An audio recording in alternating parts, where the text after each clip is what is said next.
Salve galerinha, tudo bem? Mais uma aulinha de Físico-Química aqui para vocês. O assunto que nós vamos tratar hoje é o famosíssimo equilíbrio químico, tá? Moçadinha, isso aqui é 30% da prova da FUVEST. Outra coisa importante, equilíbrio químico não é propriamente uma matéria nova, é uma maneira nova, diferente de interpretar a química que a gente conhece, tá? Então são óculos que a gente vai colocando para interpretar várias situações. Outra coisa legal de equilíbrio químico,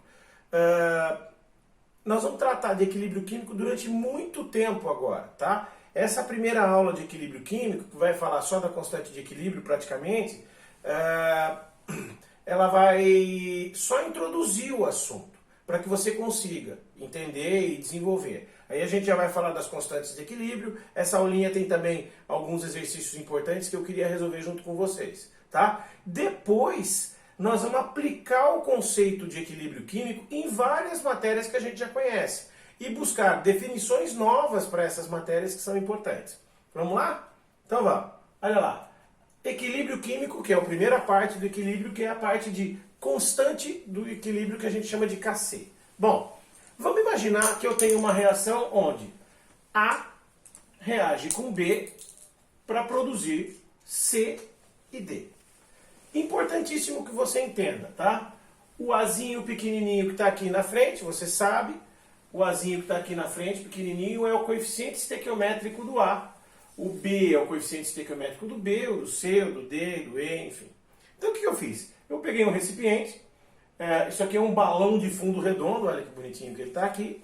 Esse balão de fundo redondo, eu vou realizar esse experimento lá no laboratório, dentro desse balão. O que eu vou fazer aqui então? O que eu preciso colocar aqui dentro para que esse cara aqui aconteça dentro do balão? O que eu tenho que pôr aqui dentro? Eu vou pôr A. Beleza, então vamos colocar o A lá dentro. O que mais eu vou colocar? Eu vou colocar o B. Tá aqui, apareceu o B. Dot, precisa colocar C e D aqui dentro? O que você acha? Não, C e D são produtos da reação. Se eles são produtos da reação, eu não preciso colocar, certo? Eu coloquei o A e o B, vou fechar a tampa do balão de fundo redondo. Aqui eu estou imaginando que todo mundo está no estado gasoso. Pode estar com o estado gasoso, pode não estar, isso vai depois, é um outro assunto para a gente tratar. Aqui eu tenho A e B bonitinhos aqui dentro. Para que essa reação funcione bonitinho, que o nosso estudo fique legal, nós vamos acompanhar essa reação com dois gráficos. O primeiro gráfico ali, ele vai falar de concentração em função do caminho da reação. Atenção, CR não é Cristiano Ronaldo, tá? CR é caminho da reação. E o outro gráfico, que eu vou colocar aqui embaixo, é um gráfico de velocidade em função também do Cristiano Ronaldo, caminho da reação. Tranquilo? Vamos ver como é que isso funciona? Tá. À medida em que o A, eu coloquei o A aqui dentro, coloquei o B aqui dentro, fechei o recipiente com o cronômetro na mão, vou falar assim, ó, galerinha, espera aí que a reação daqui a pouco começa. A hora que eu falar já, a reação começa. Antes de qualquer coisa, o que eu vou fazer? Você concorda comigo que, como a gente vai fazer a análise da velocidade, o que a gente vai fazer? A velocidade desse processo. Lembra da lei da velocidade? Eu vou colocar ela aqui para você. Ó. A velocidade é igual a K, que multiplica A elevado a Azinho, vezes B elevado a Bzinho. Tranquilinho? De boa, né? Essa daqui a gente já conhece lá do assunto cinética química. Bom, a reação começa a acontecer. O que vai começar a aparecer aqui dentro do recipiente? Primeiro, estou com o cronômetro na mão, vamos lá, 1, 2, 3 e já! A reação começou. O A e o B começam a colidir. Com a colisão entre A e B, nós vamos começar a produzir. Então vai começar a aparecer aqui dentro C e vai começar a aparecer aqui dentro D. Então, o que vai acontecer com a quantidade de A e B que eu tenho aqui dentro? Eu vou gastar. Vai diminuir. Porque eu estou gastando A e B para produzir C e D.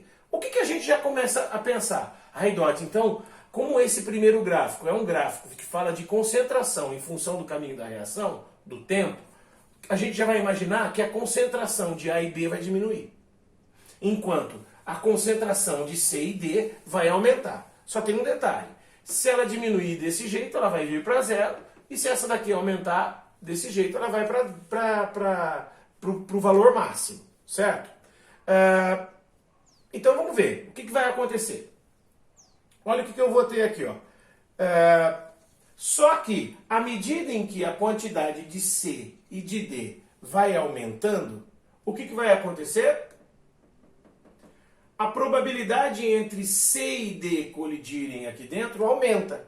Se C colidir com D, nós vamos imaginar que nós vamos produzir A e B. Ou seja, num processo que a gente chama de reação reversível. Certo? Então, se C colidir com B e produzir A e B, a gente tem uma reação reversível. Como a velocidade para produzir os produtos depende da quantidade de A e de B, o que a gente pensa? Que a velocidade para lá vai começar a diminuir. Então, ó, a velocidade 1, certo? Por isso que eu já coloquei V1 aqui, que é a velocidade que depende de A e B. Enquanto a velocidade 2 seria o que propriamente? É o processo inverso. O que é o processo inverso? A velocidade 2 é igual a K vezes C vezes D, né? C é Czinho, D é Dzinho, que produz A e B. Tá claro isso? Só que tem um detalhe. Então, o que a gente tem na verdade? Isso daqui não vai acontecer. Então, essas curvas que eu estou colocando aqui para você, elas desaparecem. Se, até um determinado momento, A e B são só reagentes, certo? Só que à medida em que C e D vai sendo produzido, eu vou produzindo C e D, o que vai acontecer com a quantidade de A e B? Diminui. Só que C e D também produzem A e B. Então, na verdade, a curva não é daquele jeito. A curva é assim. Ou seja, ele vai diminuir, ele está numa quantidade máxima, que é a quantidade que eu coloquei, ele vai diminuir até, vai desenvolver esse movimento aí, tá?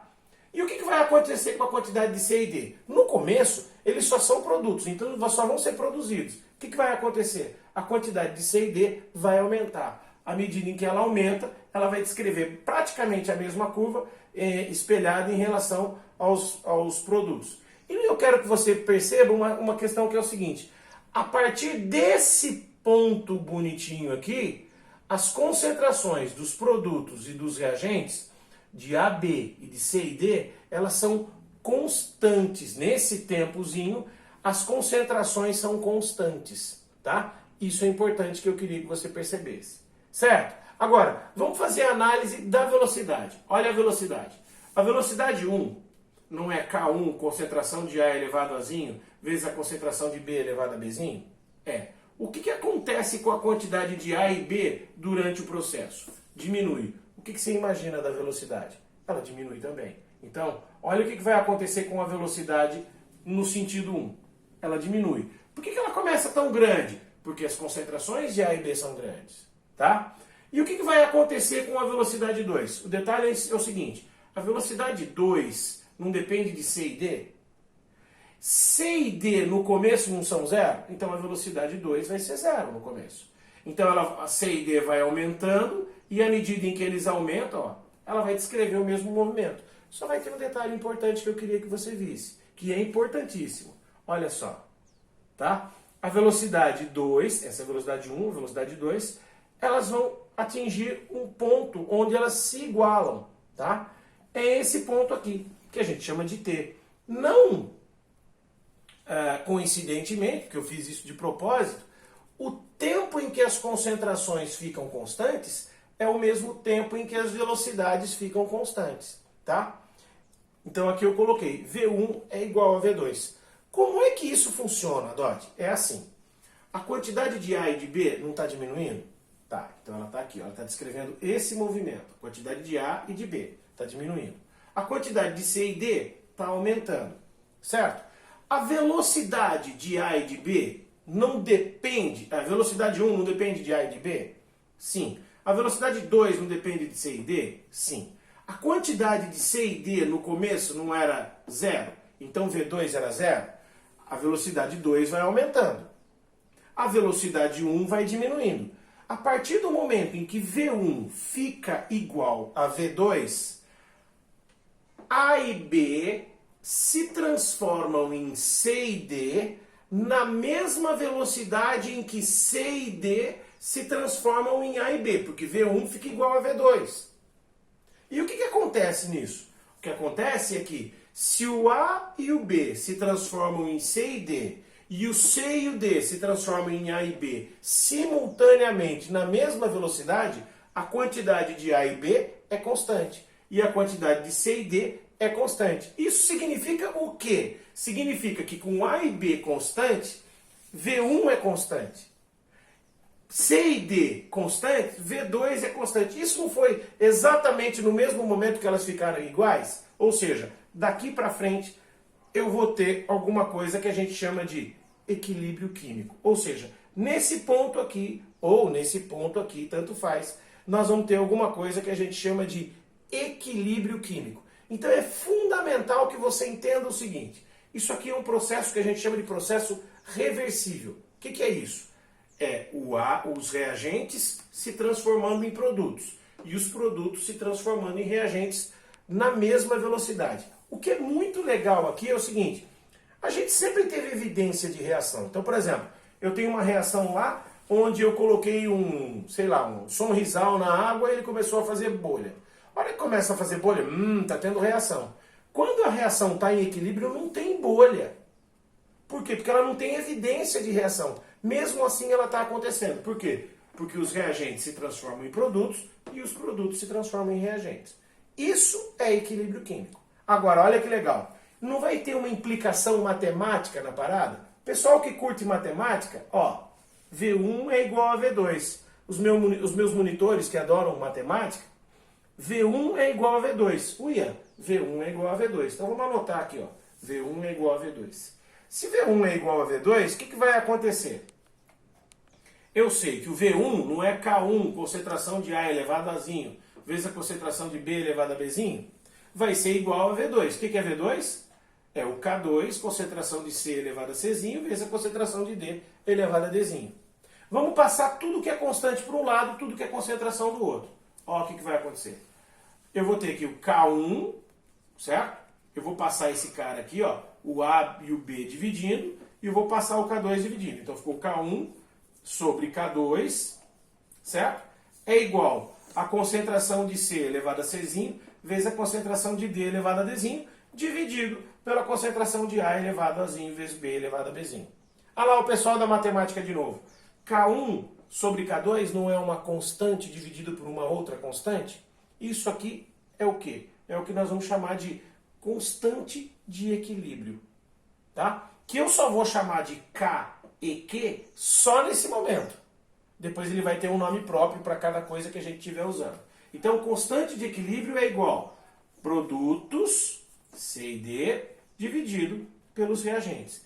Essa é a expressão da constante de equilíbrio, muito importante. Sempre produtos sobre reagentes. Agora, constante de equilíbrio é um valor extremamente importante. O que significa a tal da constante de equilíbrio? A constante de equilíbrio significa o seguinte. A constante de equilíbrio significa o seguinte. É um número que não tem unidade, que vai indicar para mim se o equilíbrio está mais para o produto do que para o reagente, ou se está mais para o reagente do que para o produto. Eu costumo dizer o seguinte, ó, imagine que isso aqui é o ponteiro de um velocímetro em cima da nossa reação. Se o ponteiro do velocímetro está apontando para cá, você não está dizendo que a velocidade está baixa? Então, quando a constante de equilíbrio é baixa, é pequena, eu tenho mais reagente do que produto. Se o ponteiro está apontando aqui do seu velocímetro, está apontando para lá, a constante de equilíbrio é um valor alto. O valor alto é porque eu tenho mais produto do que reagente. Então, o que significa a constante de equilíbrio? Você vai perguntar para mim, Dati, mas o que é constante de equilíbrio? Tá? Constante de equilíbrio é o seguinte, é um valor que determina se o equilíbrio está mais para a direita ou se ele está mais para a esquerda. Certo? Bom, essa é a parte teórica que eu tinha que tratar com vocês. Tá? No próximo vídeo, eu estou falando de equilíbrio químico, eu vou postar os dois juntos. No próximo vídeo, eu vou colocar 3 exercícios, 3 tipos de exercícios que eu quero que você resolva. Então, ó, não para aqui não. Vai para a próxima. Vamos lá, eu te encontro lá no segundo vídeo.